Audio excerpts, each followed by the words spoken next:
Baik, di sini saya akan menjelaskan materi ketiga, yaitu tentang lemak.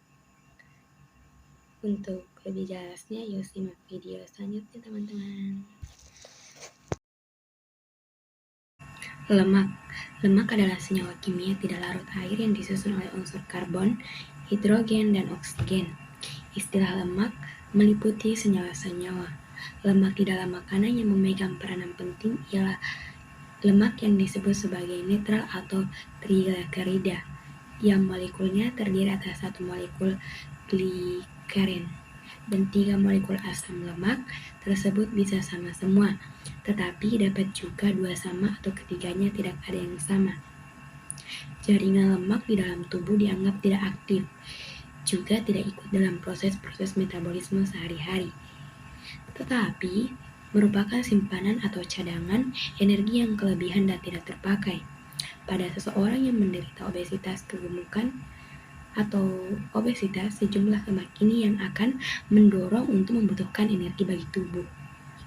Asam lemak esensial adalah asam amino yang pada kondisi tertentu dan tidak dapat dibentuk oleh tubuh. Yang kedua yaitu asam amino non-esensial adalah asam amino yang dapat disintetis oleh tubuh dan dapat disuplai oleh nitrogen. Klasifikasi lemak menurut komposisi kimianya, lemak sederhana, lemak netral, sebagian besar lemak dan minyak di alam terdiri atas 98-99% trigliserida. Trigliserida adalah suatu unsur gliserol. Gliserida terbentuk dari 3 asam lemak dan gliserol. Apabila terdapat satu asam lemak dalam ikatan dengan gliserol, maka dinamakan monogliserida. Fungsi utama trigliserida adalah sebagai zat energi. Lemak disimpan dalam tubuh dalam bentuk trigliserida. Dan yang kedua yaitu lemak non-gliserida. Lipid jenis ini tidak mengandung kolesterol, gliserol. Jadi asam lemak bergabung dengan molekul-molekul non-gliserol. Dan yang ketiga, lemak non-gliserida. Lipid jenis ini tidak mengandung gliserol. Jadi asam lemak bergabung dengan molekul-molekul non-gliserol. Yang kedua yaitu menurut sumbernya. Bahan makanannya ada dua, yaitu lemak hewani. Ada lemak yang berasal dari hewan, misalnya ikan, minyak, daging, dan susu. Dan yang kedua yaitu lemak nabati. Adalah lemak yang berasal dari tumbuh-tumbuhan, seperti minyak kelapa sawit, kacang tanah, kemiri, dan alpukat. Menurut konsistensinya, lemak padat, lemak atau gaji yaitu yang berasal dari hewan, cair minyak yang berasal dari tumbuh-tumbuhan.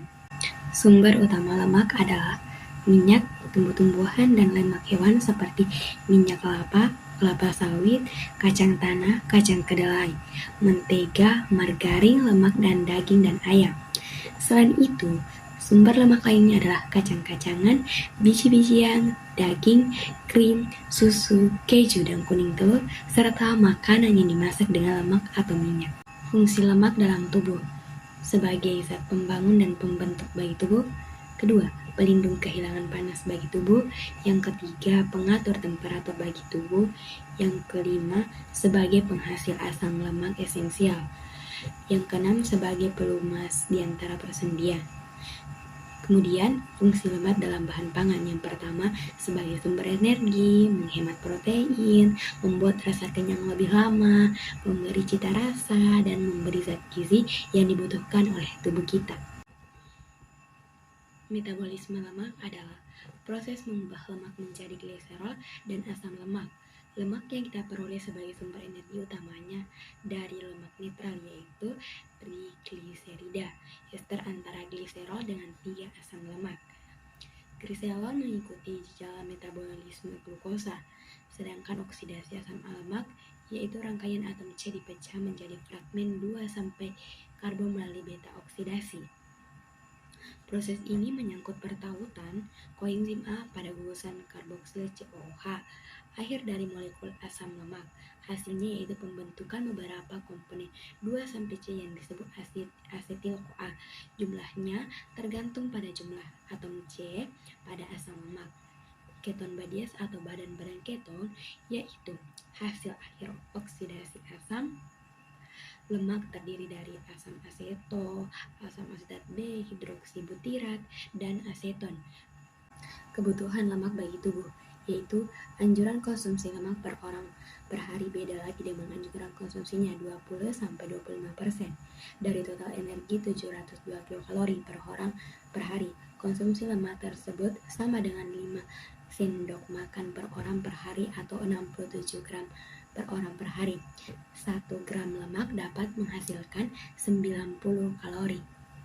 Sifat lemak antara lain yaitu titik didihnya tinggi, padat suhu kamar berwujud padat, larut dalam pelarut nonpolar, mempunyai viskositas tinggi, massa jenisnya lebih kecil daripada air. Akibat dari kelebihan lemak yaitu dapat menimbulkan obesitas yang merupakan faktor risiko dalam penyakit kardiovaskular karena dapat menyebabkan hipertensi dan dapat menimbulkan diabetes. Kemudian yaitu konsumsi lemak jenuh. Berlebihan akan membuat kandungan kolesterol.